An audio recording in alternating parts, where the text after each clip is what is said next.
Peace YouTube, this is Artabulous with another vegan recipe easy enough for kids to make. Ramen noodles is one of my favorite quick meals. I get my ramen noodles from the health food store because they don't have all the sodium and unhealthy additives and fillers that other grocery store brands do.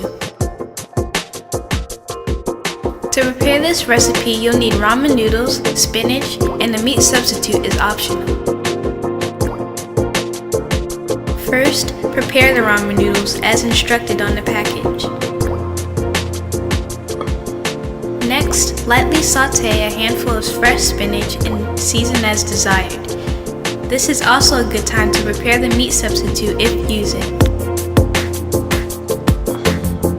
Lastly, top the prepared noodles with the spinach and meat substitute and enjoy.